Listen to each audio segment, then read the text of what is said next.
Assalamualaikum, terima kasih atas kesempatan yang diberikan kepada saya. Di sini saya akan membahas soal nomor 4, yaitu dengan mempresentasikan Safe Analysis dan Hydrometer Analysis. Pendahuluan. Pertama yang perlu kita ketahui yaitu ukuran butiran tanah merupakan hal yang paling penting, karena dalam mengetahui sifat-sifat tanah itu tergantung pada ukuran butirnya. Selain itu, ukuran tanah juga digunakan dalam mengklasifikasikan berbagai macam tanah. Nah, dalam menentukan distribusi ukuran butir tanah dapat dilakukan melalui dua cara, yaitu analisis ayakan atau yang kita kenal sebagai safe analysis. Yang kedua, analisis hidrometer atau yang kita kenal dengan hydrometer analysis. Yang pertama akan kita bahas yaitu safe analysis. Safe analysis adalah percobaan menyaring contoh tanah melalui satu set ayakan, di mana lubang-lubang ayakan tersebut makin kecil secara berurutan ke bawah. Cara ini dilakukan untuk menyaring partikel-partikel berdiameter lebih besar dari 0,075 mm. Analisis ini bertujuan untuk mengetahui persentase dari pasir, kerikil, dan tanah berbutir halus. Setiap ayakan memiliki nomor ayakan, mulai dari yang terkecil nomor 4 hingga yang terbesar nomor 200. Namun maaf, di sini harusnya 200. Semakin besar nomor ayakan, berarti semakin banyak lubang atau semakin kecil lebar dari lubangnya atau diameter saringannya. Nah, berikut adalah tabel ukuran ayakan standar. Nah, di sini yang dimaksud tadi ialah apabila nomor ayakannya semakin kecil, maka diameter saringannya itu semakin besar. Begitupun sebaliknya, apabila nomor ayakan lebih besar, maka diameter saringannya lebih kecil atau lubang dari ayakannya itu lebih kecil. Contoh di sini, nomor ayakan 4, lubang diameter saringannya itu 4,750. Sedangkan untuk nomor ayakan 200, di sini diameter saringannya 0,075.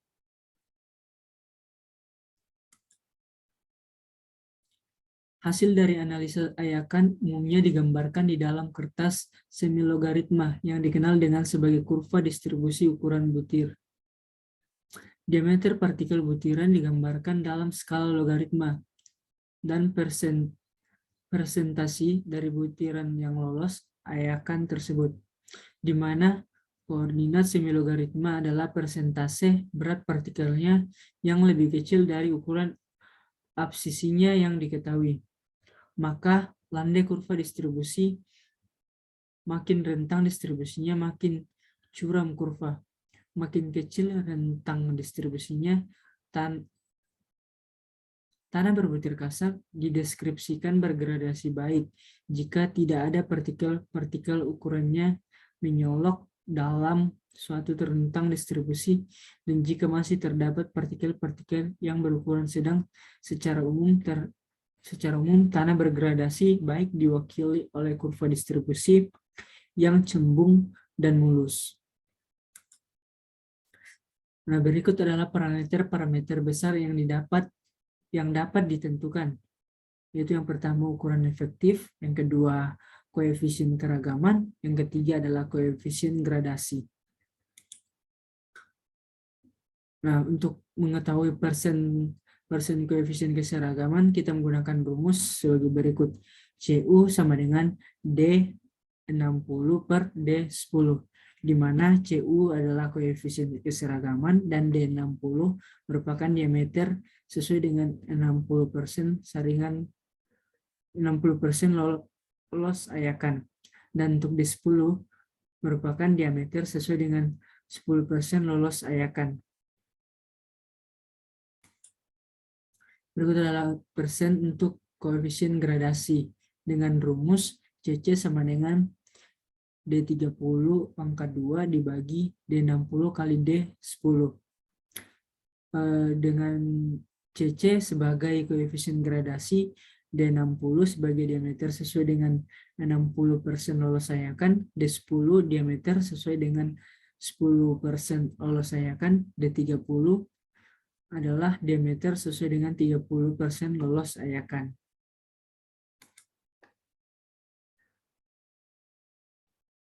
grafik macam-macam tipe kurva distribusi ukuran dengan koefisien gradasi.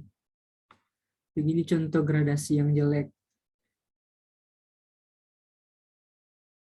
Untuk mengetahui apakah dia gradasi baik, itu dia kurvanya melebar. Maksudnya di sini seluruh area ini terkena oleh kurvanya, maka itu disebut sebagai kurva gradasi yang baik. Sedangkan gradasi yang seragam itu bentuknya seperti S seperti ini, cuman dia agak lurus seperti ini. Sedangkan untuk gradasi yang jelek, dia agak melengkung, bentuk S seperti ini. Bahan dan fungsi analisis ayakan. Adapun bahan yang digunakan pada percobaan ini adalah sampel tanah kering yang terdiri dari beberapa campuran. Ukuran butir yang berfungsi sebagai bahan percobaan yang akan diuji dengan ayakan apakah tanah tersebut bergradasi baik, seragam, ataupun jelek. Nah, berikut adalah proses percobaan dari safe analysis. Yang pertama, sampel tanah basah yang dikeringkan dengan menggunakan oven selama 24 jam. Yang kedua, sampel tanah yang sudah kering biasanya terbentuk seperti gumpalan. Gumpalan ini perlu dipecat terlebih dahulu tanpa menghancurkan partikel-partikelnya dengan menggunakan palu karet. Yang ketiga, ambil 500 gram tanah kemudian diayak dengan menggunakan ayakan yang tersedia. Ayakan disusun dengan nomor yang terkecil atau lubang yang paling besar keberada di atas sampai pada nomor terbesar paling bawah atau lubang yang paling kecil. Setelah itu, kita bisa melakukan penggetaran, kemudian menimbang tanah yang tertahan pada masing-masing ayakan. Maksudnya di sini, setelah kita memasukkan sampel ke dalam saringan, itu kita ayak menggunakan alat analisa saringan atau yang biasa kita sebut dengan sieve shaker. Kemudian setelah itu tanah tersebut diambil. Pada setiap saringan kita cek apakah di setiap saringan terdapat tanah. Jika ada, kita timbang untuk setiap ayakan tersebut. Yang keempat, menimbang berat tanah yang tertahan pada masing-masing ayakan. Nah, di sini perlu diingat saat melakukan analisis ayakan, berat tanah yang hilang bisa dihitung karena berat sampel tanah. Karena misalnya berat sampel tanah 500 gram dikurangi dengan weight total dibagi dengan 500 gram. Persentasenya harus kurang dari 2% karena biasanya ada tanah yang keluar pada saat penggetaran atau masih menyangkut di dinding ayakan.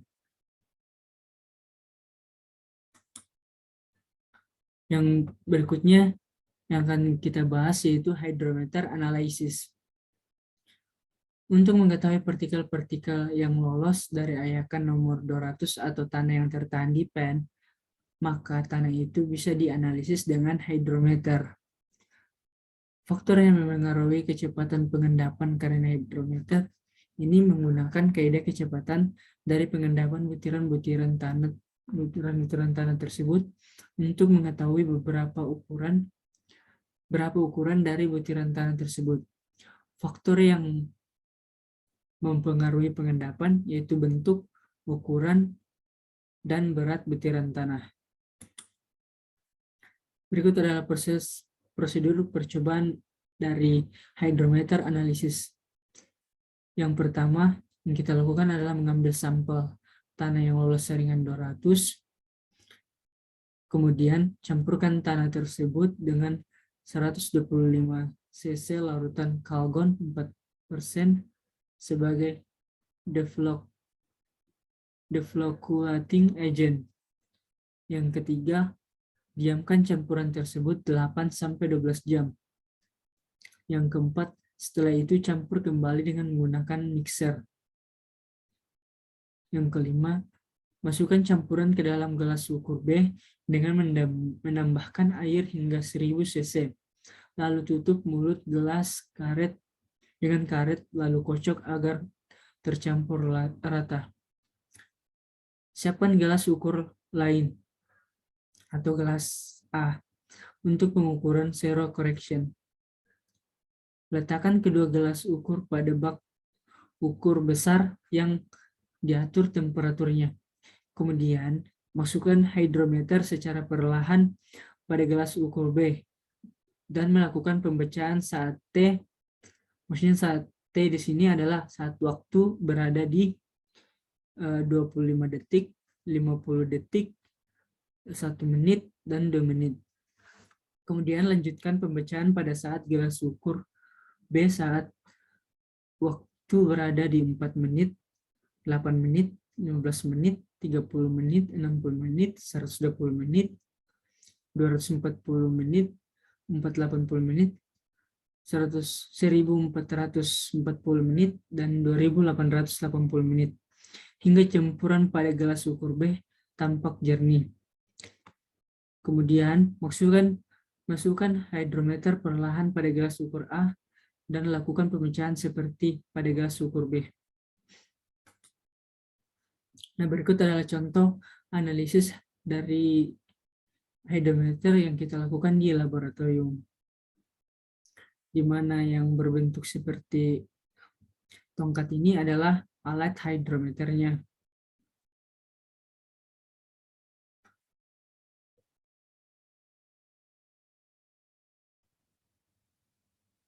Saya pikir gambar ini sudah sangat jelas.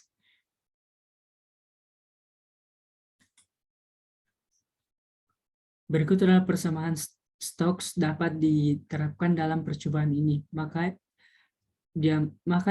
diasumsikan yang pertama, tiap butir berbentuk bola. Kedua, tidak ada intervensi antar partikel dan antara partikel dengan dinding. Oleh sebab itu, jumlah tanah yang digunakan relatif sedikit, yaitu 50 gram per liter, dan tabung gelas dengan 1000 cc campuran. Yang ketiga, spesifik gravity dari partikel diketahui.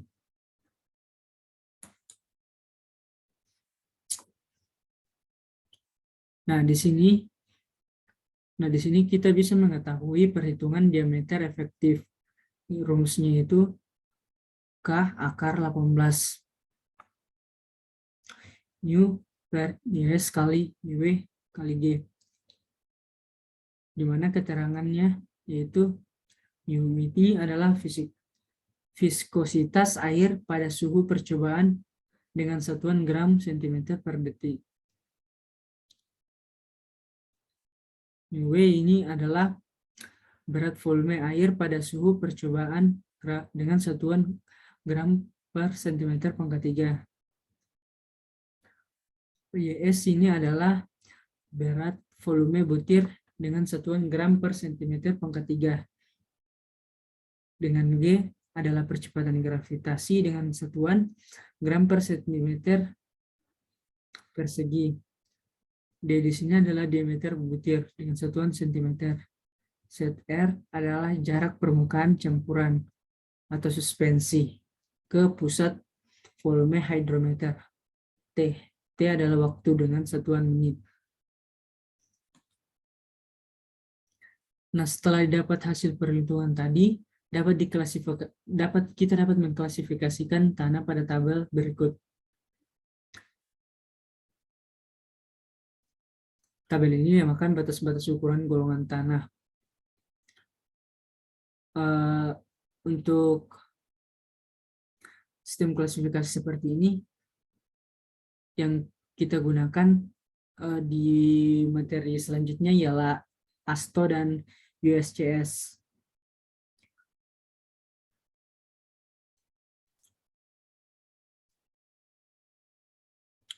Nah, untuk nama golongan MIT atau Massachusetts Institute of Technology, jika dia lebih besar dari 2, jika ukuran butirnya lebih besar dari 2, maka itu krikil. Sedangkan apabila dia berada di antara 2 sampai 0,06 berarti itu dia pasir. Dan apabila dia berada di antara 0,06 sampai dengan 0,002 berarti dia lanau. Sedangkan apabila dia lebih kecil dari 0,02 itu berarti dia lempung.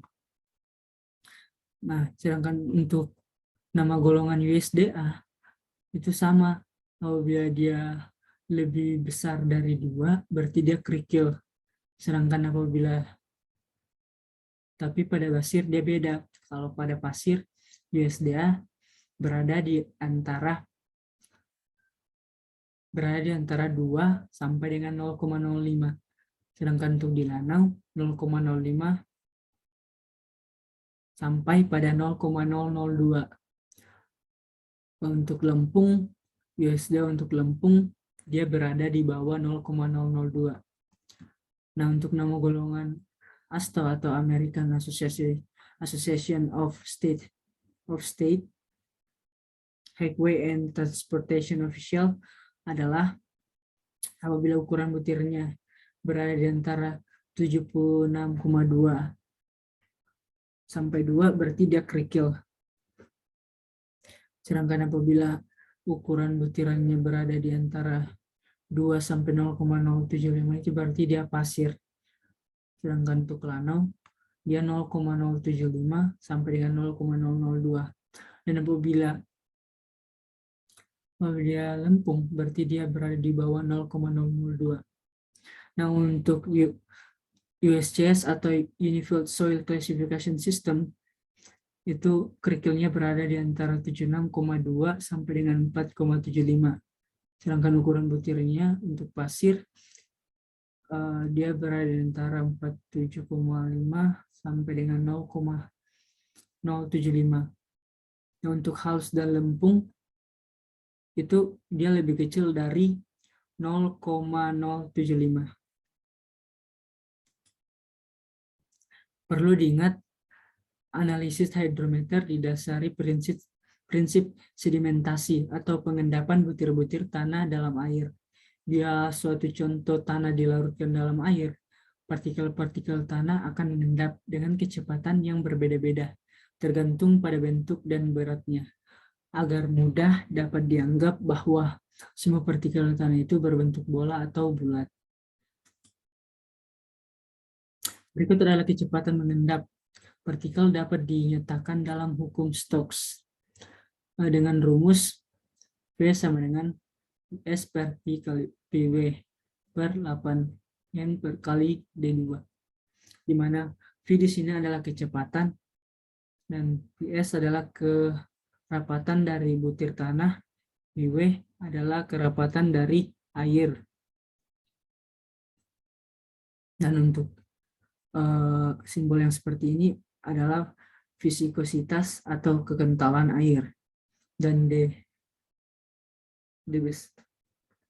dan untuk D adalah diameter dari butir tanah.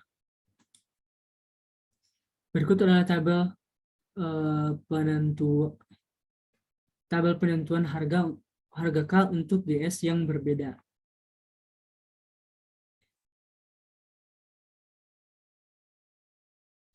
Nah, di sini untuk temperaturnya.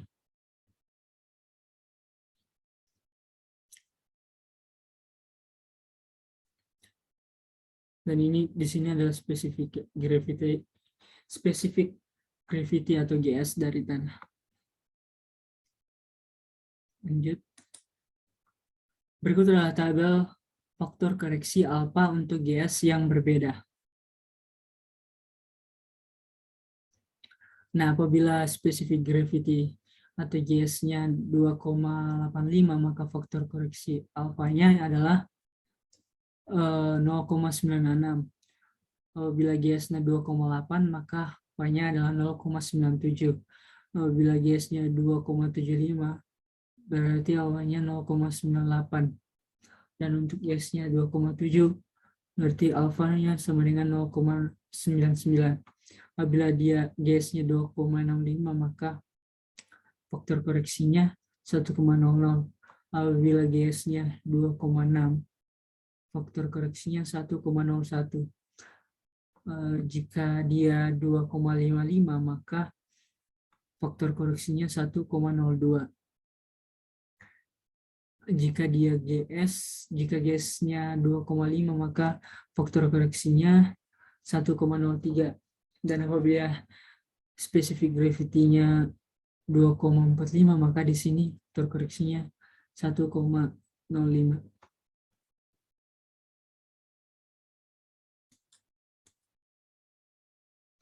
Berikut adalah tabel penentuan harga ZR untuk R yang berbeda.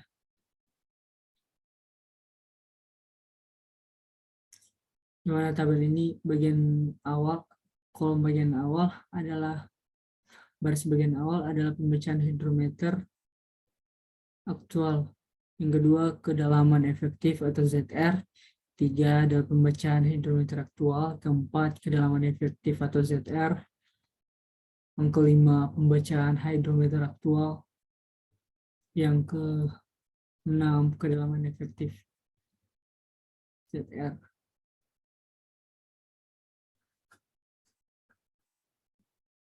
Sebenarnya di sini hanya sambungannya saja sih sebenarnya. 20 lanjutannya di sini. Seperti itu. Persentase yang lewat atau N. Berikut adalah rumusnya, itu N sama dengan R kali RA per W kali alfa kali 100%, di mana R adalah pembacaan skala hidrometer dengan suspensi. Sedangkan RA sama dengan pembacaan skala hidrometer dalam air. Dan W sama dengan berat butir atau tanah kering yang lulus saringan nomor 200. Dengan alfa di sini adalah faktor koreksi. Persentase sebenarnya, di mana N aksen sama dengan N kali W per WS. N aksen sama dengan N kali persen lolos saringan 200 per dibagi 100. N aksen sama dengan N kali N sisa safe analysis. Untuk W di sini adalah berat tanah kering yang lolos saringan nomor 200, sedangkan WS berat tanah total kering yang disaring dalam safe analysis. Maka kesimpulan, untuk mengetahui gradasi ukuran butir di lapangan dari analisis saringan atau safe analysis yang dilanjutkan dengan pengujian analisis hidrometer atau hidrometer analisis, dapat diketahui jenis butiran atau gradasi butiran tanah yang paling halus, yang tidak dapat diketahui jenis butiran seragam yang tidak baik untuk kepadatan tanah.